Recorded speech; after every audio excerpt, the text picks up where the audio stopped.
E aí galera, sou o professor Victor e a gente vai falar um pouco de biomas hoje. Eu tô um pouco gripado, então minha cara e minha voz não vão estar muito boas, né? Mas vamos lá, né? O que eu quero passar? Não tenho muito tempo, né? Então vou passar o máximo possível do que foi me dado. A gente ficou para falar de biomas. É um assunto que eu gosto bastante, um assunto que eu acho que a gente tem que aprender mesmo, né? Porque afinal a gente está no país com um dos maiores biomas da Terra e, cara, eu sou um apaixonadíssimo aqui no nosso planeta e principalmente no Brasil. Eu estudo, né, pra mim não poder sair do Brasil. Geralmente a galera quer sair daqui, eu não. Eu nunca imaginei sair do Brasil porque eu gosto muito da biodiversidade, dos biomas, principalmente que o Brasil apresenta. Então, para um biólogo, eu estou em casa. Vamos começar primeiro então falando do bioma do Pantanal. O Pantanal, vamos lá. O Pantanal ele é a maior planície alagada do planeta. Maior planície alagada que a gente tem noção. Ele se divide em duas partes, que é a parte alta do Pantanal e a parte baixa. A parte alta do Pantanal, o que acontece? São as nascentes dos rios, são as cachoeiras. Então essa parte ela não muda muito na época de seca nem na época de cheia. Ela é meio que constante. Ela desce a água por baixo para Pantanal para alagar as planícies.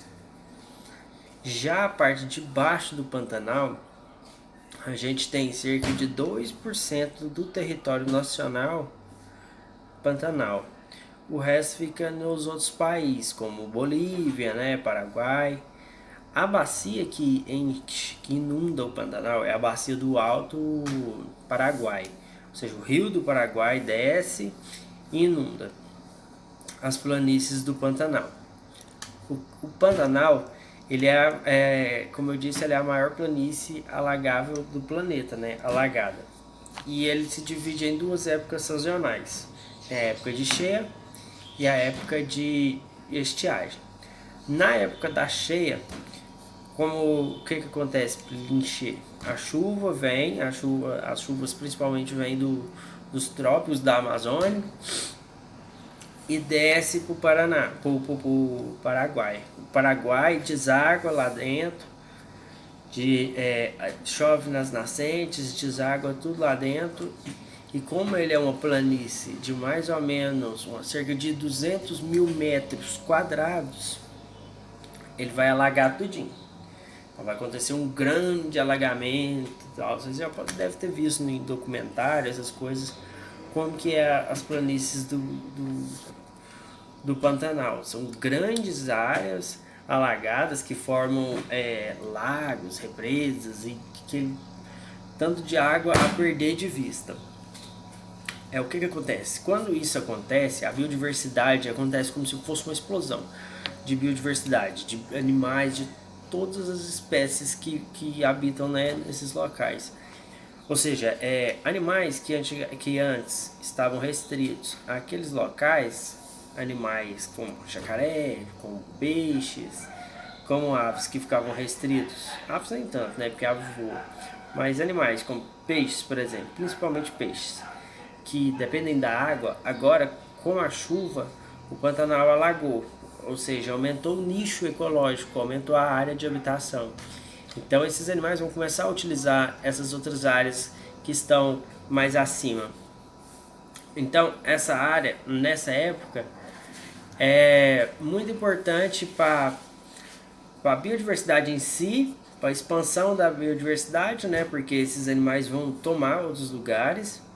É importante também para o turismo, para o ecoturismo, que é quando a maior parte de turistas saem daqui para poder pescar, né, para poder ver a fauna e andar de canoa lá no meio e tudo mais, ver onça pintada e aqueles negócios que vocês viram nos documentários.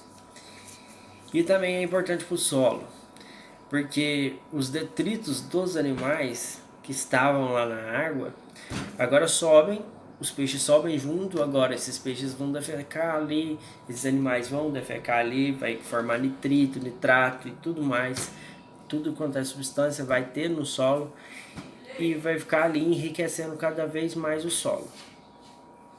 Tá, passando a época da cheia, vem a época da estiagem. A época da estiagem, se a gente for olhar assim, ela é muito triste, se a gente for olhar no lado documental e tal. Porque é na época que o rio começa a baixar. Então os lagos começam a baixar, o rio começa a baixar, vão ficando aquelas piscinas em vários lugares do Pantanal. E essas piscinas vão secando cada vez mais conforme aumenta a temperatura. Existem dois tipos de temperatura, né, no Pantanal. Quando está cheio, é quente e úmido. E quando tá baixo, ele é frio, né, que é a temperatura do inverno, ele é frio e seco. Então, como não tem chuva, ele fica seco e fica mais frio, fica mais com vento, fica com mais características de deserto. O Pantanal também, ele não tem tantas espécies endêmicas daquele local. O que seria espécies endêmicas? Espécies que só vivem naquele local. Tem, mas não tem tanto igual na Amazônia, por exemplo, igual no Cerrado. Espécies que são restritas àquele lugar. O Pantanal também, ele tem várias outras espécies que habitam lá.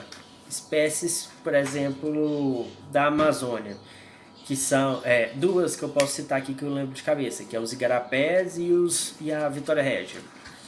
Essas espécies são espécies de plantas amazônicas, mas às vezes a gente encontra elas no Pantanal. Isso por quê? Porque alguns dos rios da Amazônia descem para o Pantanal, então talvez possa ter acontecido de trazer essas plantas para cá. Outra coisa que acontece, quando tem a estiagem, se a gente estiver andando no Pantanal nas partes mais secas, retomando aqui, quando a gente tiver nas partes mais secas, né, se a gente for caminhar nas partes mais secas, a gente pode encontrar cactos, que são plantas características já do bioma da Caatinga. E também a gente pode achar algumas de ipê, que são do bioma do Cerrado. Então, como ele está ali no meio do Brasilzão, ele pega, a pontinha dele pega várias dessas espécies, dessas características de outros ambientes. E também um pouco do bioma dos pampas, né, que são aquela vegetação baixa, quando ele está no baixo nível. Voltando ao baixo nível, quando ele retorna quando suas águas começam a retornar, a biodiversidade baixa, né? Então volta a água para os rios. Então a planície inundada ela começa a secar devido ao calor, né? A água vai evaporar, vai formar as piscinas, vão formar os pequenos lagos, e ali os animais que não conseguirem sair dali vão ficar presos. Conforme for baixando, é aí que entra a parte da ecologia, que é muito importante. Esses reservatórios, esses lugares onde a água baixou, vão se tornar um dos maiores lugares onde as aves vão se alimentar. Então vai formar Los Pampas, digamos assim, das aves. Então vai ter ave lá pra caramba, a biodiversidade vai explodir de árvore. Vai vir ave de todos os biomas, quase todos os biomas, se alimentar daquele local lá. Os jacarés, essas coisas todas. Os peixes que ficarem restritos nessas poças, eles vão morrer. Mas a grande maioria vai descer junto com o rio, conforme o rio for descendo, eles descem juntos. E o que acontece lá embaixo? Vai entrar no período da seca, que é o período da piracema. Não sei se alguém já ouviu falar, mas a piracema é o período em que os peixes vão desovar, vão incubar seus filhotes. E então nessa época é extremamente proibido a pesca. Então quando o rio começar a baixar, quando ele estiver baixo, é quando os peixes vão se reproduzir. Nessa época todas as atividades culturísticas, essas coisas vão ser dispersadas ali, não vai acontecer mais. E esses peixes vão se reproduzir ali, fechando o ciclo. Quando começar a chover, vai acontecer tudo de novo, que a gente já viu. Então, o rio vai subir, junto com o rio vai subir os peixes. Com esses peixes, como esse rio vai subir, vai alagar as planícies. As planícies alagadas vão virar um grande banquete para vários animais, até chegar a época da seca de novo. A época da seca vai diminuir os rios, vai formar as poças, os peixes, alguns dos peixes irão ficar presos nessas poças e servir de alimento para vários outros organismos.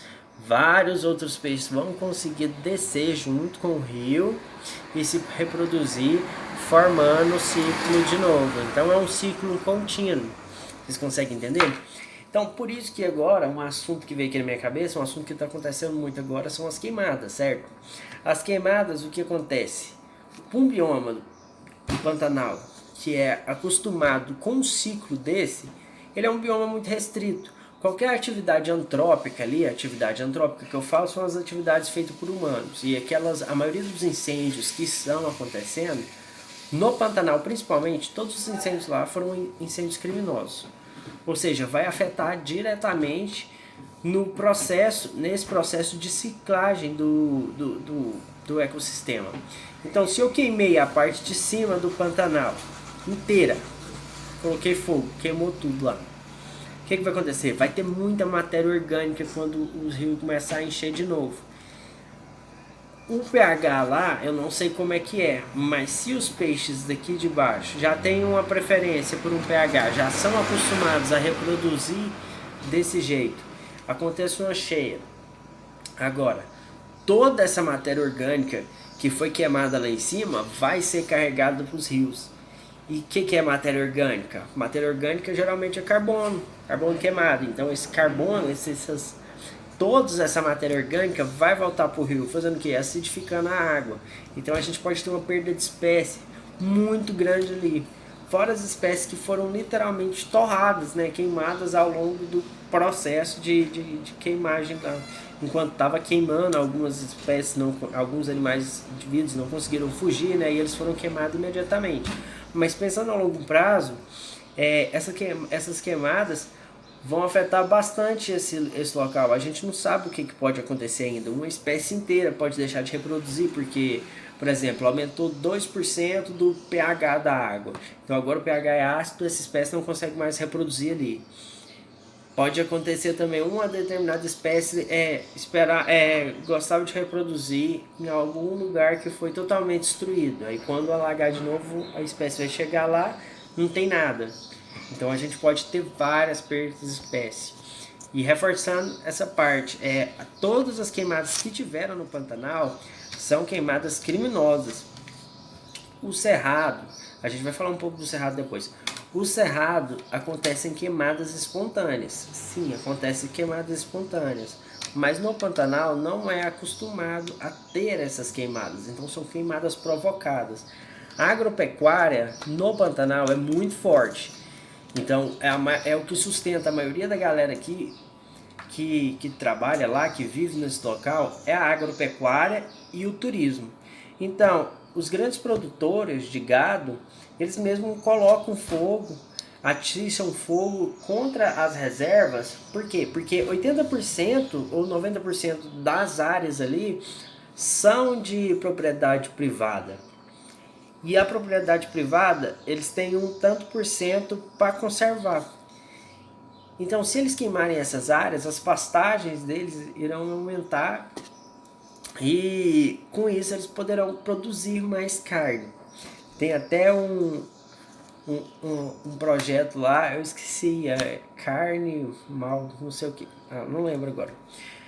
Mas falando justamente disso, carne de má qualidade. Então, quanto vale, né?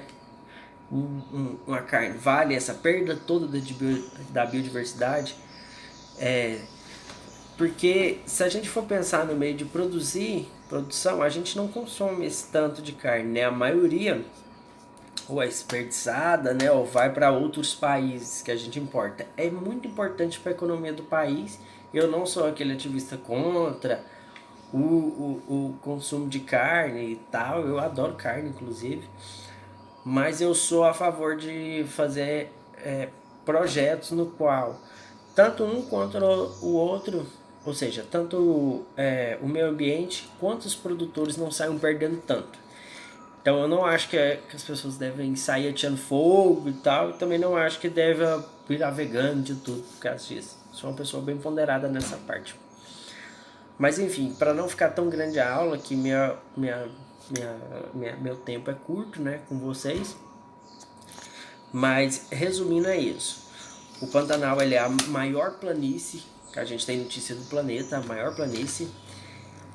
Ele é equivalente a vários países, por exemplo, a Suíça. Dá para pôr umas 6 Suíças dentro do Pantanal, só com o tamanho da área dele. Ele abrange 2% do território nacional. Ele ocupa uma área de cerca de 250 mil quilômetros quadrados. É muito grande. Ele pega parte do Mato Grosso, pega parte do Mato Grosso do Sul e territórios fora do Brasil. Ele pega a Bolívia e o Paraguai.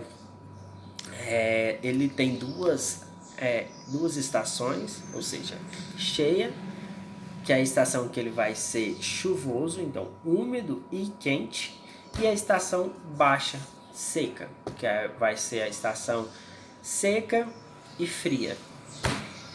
Vários animais utilizam dessas duas sazonalidades para se reproduzir. Na época da expansão, da época da cheia, os peixes sobem, levam nutrientes. Depois, na época da seca, eles voltam e acontece a piracema. E no mais é isso. Falou, galera, valeu pela aula. E agora tem os outros biomas.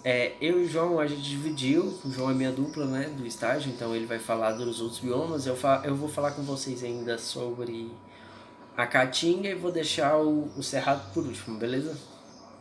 É isso aí. Opa, galera, nós vamos continuar aqui agora nos biomas, né? Agora a gente vai começar a falar um pouquinho da Caatinga. E por que Caatinga? Não é a Caatinga do Subaco, aquela Caatinga que você tá pensando. Caatinga do Tupi-Guarani vem de Mata Branca, ou seja, de região branca. Por que disso? Porque como era muito seco e tem muita poeira, lá venta muito, as árvores elas ficavam cobertas com aquele pó branco, uma poeira branca da Caatinga, e por isso que uma poeira branca, por isso que deu esse nome, Caatinga. Do Tupi-Guarani significa Mata Branca. Caatinga também não é tudo só seca. A gente pensa, quando a gente fala de Caatinga, que é só aquela sequidão danada, né? A falta d'água e tudo mais. Mas não. A Caatinga ela é dividida em 4 sub-regiões, que a gente pode dizer assim. A primeira delas é a zona de mata, ou a zona da mata. A zona da mata é aquela parte onde fica a parte mais bonita do sertão, que é Fernando de Noronha, Porto de Galinhas, esses lugares assim, de zona litorânea, sabe? Ele é marcado pela zona litorânea. É um lugar que a gente pode falar que ele é úmido e ele é bastante quente, ele pode chegar a temperaturas de até 40 graus. O bioma da Caatinga, ele chega a aproximadamente 18% do território nacional, então é bem mais do que o Pantanal, né? E ele orbita, né, em volta de... Orbita não, né? Ele se forma, né, em volta de 9 estados. Ele é bem grande mesmo. E ele faz divisão ali entre a Amazônia. Então, um pedacinho dele ali pega na Amazônia. Então, nessa zona da mata que a gente pode colocar, o que a gente pode pensar? Lá é onde fica a maior parte de renda que entra do país. Do país não, que entra na região.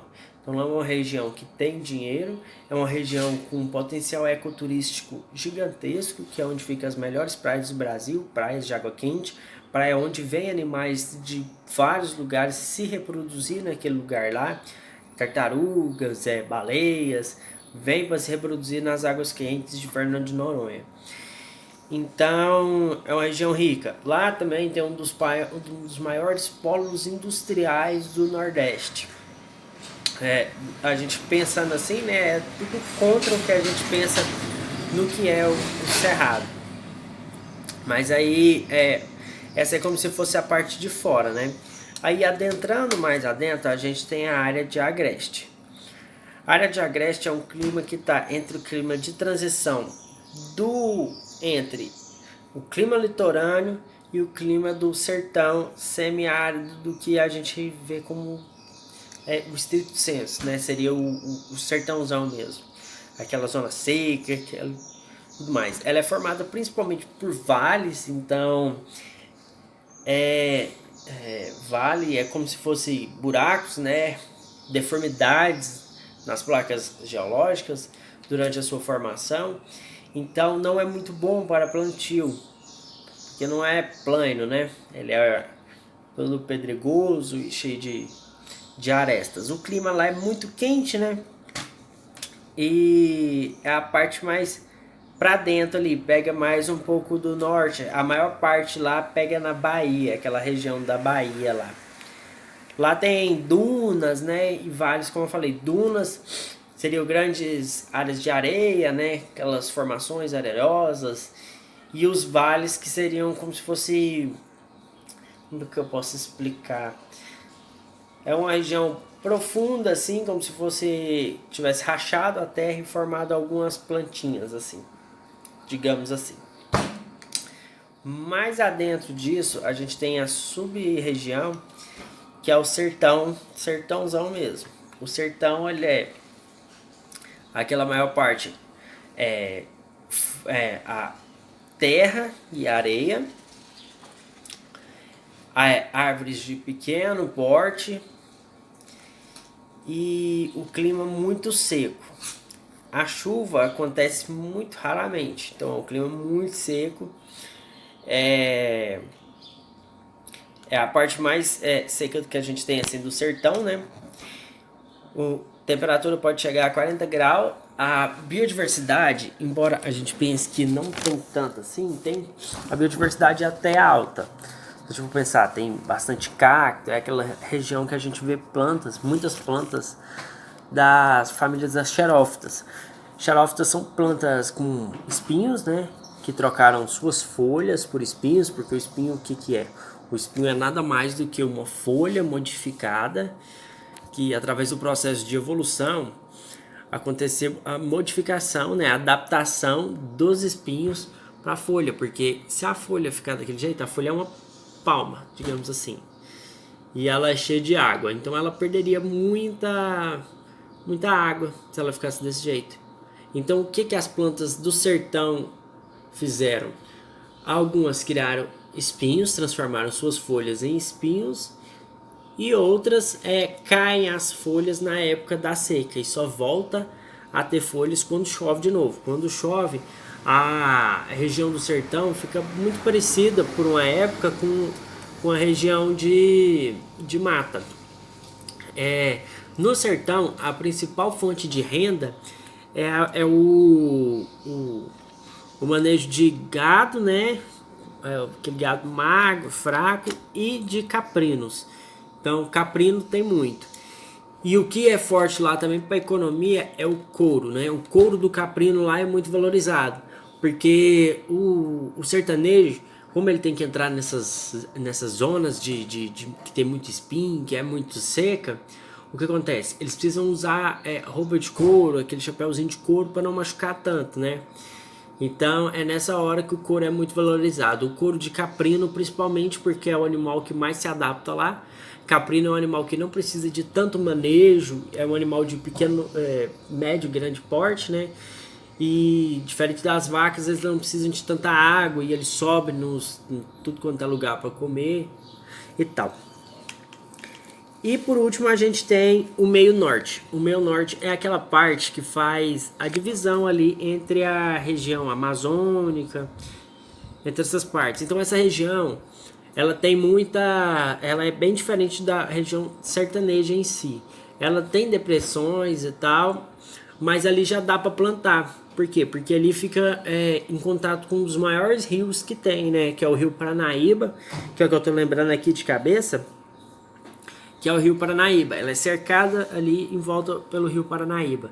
E a região do Sertão é uma das regiões que mais sai peixes tropicais do planeta, né? Então, no Pará mesmo, no Pará tem o maior polo industrial de peixes ornamentais. Então, peixes daqui da nossa região, o Brasil é o lugar onde tem a maior diversidade de peixes do planeta. Do planeta inteiro, aqui é o lugar onde mais tem espécies de peixes de água doce. Então, ali naquela região sai muito peixe ornamental. Então, é uma das maiores economias ali nessa sub-região de meio norte. Então, ali vai ser muito grande essa parte. A maioria das pessoas ali vão viver ou do rio de pesca, né, pesca de peixes para consumo, peixe ornamental, e algumas de irrigação, de plantações por irrigação. Tem até o vinho, que é o vinho do sertanejo, que ele está ganhando popularização agora, né? Que são grandes parreirais que eles estão fazendo lá com o gotejamento desses rios. Então, do Rio Paranaíba, se eu não me engano, um pedacinho do Rio Tocantins pega lá também, mas principalmente essa parte, né?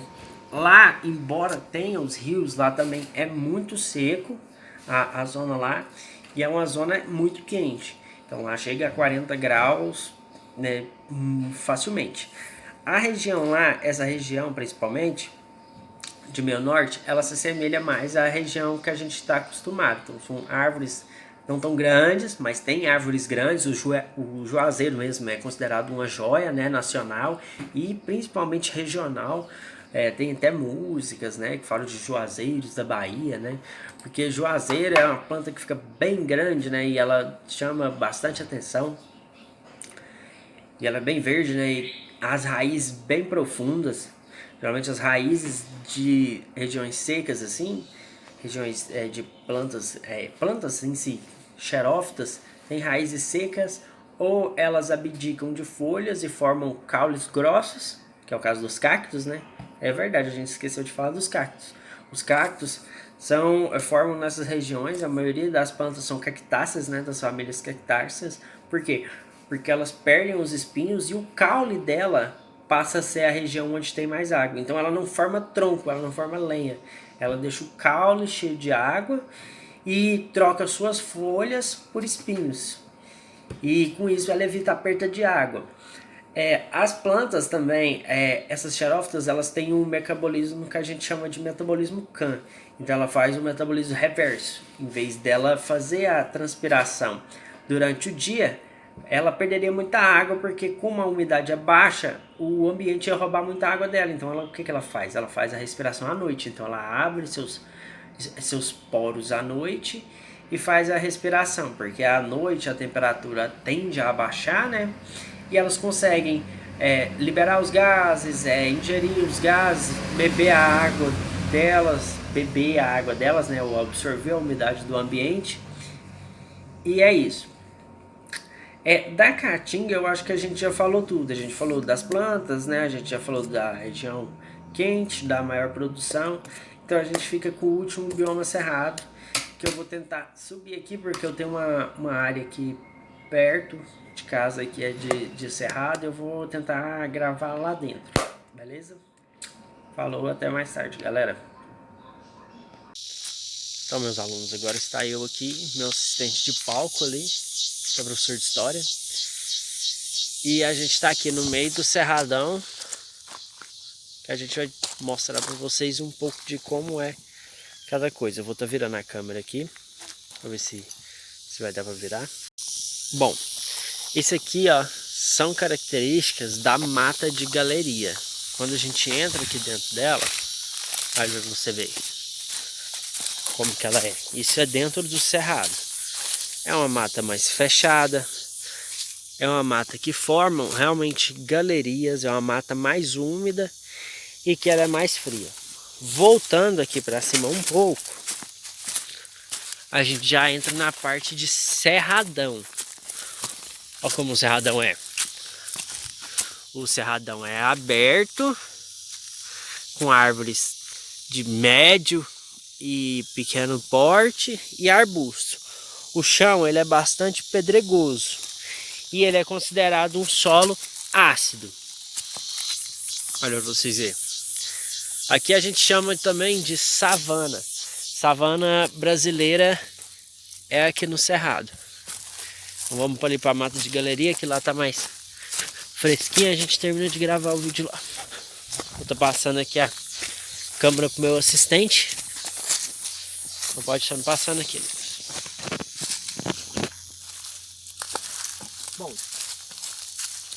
o Cerrado, ele compreende a 22% do território nacional. Então, ele é um território muito grande. Então ele é o segundo maior território do Brasil. Ele pega a grande parte dos estados central e a maioria do Goiás. A cigarra não vai deixar eu falar direito, né? Mas a característica básica do Cerrado são árvores de pequeno, baixo porte. Então, aqui, essa aqui é uma típica árvore do Cerrado, ó. Pequeno, baixo porte, tronco grosso, casca grossa, troncos retorcidos e pouca folhagem. Isso aqui é para quê? Para aguentar as queimadas. O Cerrado ele tem queimada, acontece queimadas típicas, queimadas naturais que acontecem e passam. As plantas ao longo do tempo foram adaptando para que essas queimadas não fossem tão prejudiciais a elas. Por isso as folhas são desse jeito. São folhas grossas, olha essa aqui, por exemplo. Olha essa folha. Essa folha é bem grossa. Então ela vai ter pouca perda de água. Ali, folha grossa. Árvore retorcida. Olha essa árvore. Aqui, ó, a gente pode ver que aqui já passou fogo, ó. A árvore tá preta, ela já passou fogo, ó. Aí, ó. A casca dela solta. Ela queimaria só a casca e não atingiria o caule em si, não causaria tanto prejuízo. Então, no mais é isso. Aqui também a gente pode falar que o Cerrado são áreas de hotspot, ou seja, áreas com grande quantidade de espécies, com grande variedade de espécies e até mesmo com espécies endêmicas. O lobo-guará, por exemplo, é uma espécie endêmica do Cerrado, só tem aqui, nessa matinha aqui mesmo. Há relatos dos agricultores que já viram onça pintada aqui. Então, o Cerrado é bastante diverso, tem várias plantas. As pessoas pensam que é só aquela área secona, mas não, o Cerradão mesmo é isso aqui. Tem as áreas de savana também. Se tiver ali em cima eu vou tentar mostrar áreas de savana. Outra coisa que é comum aqui no Cerrado são os cupinzeiros. Aqui. Cupinzeiros no Cerrado. O cupinzeiro ele é bem forte por fora, aqui tem até um buraco aqui, esse buraco aqui pode servir de morada de serpente, morada de algum animal.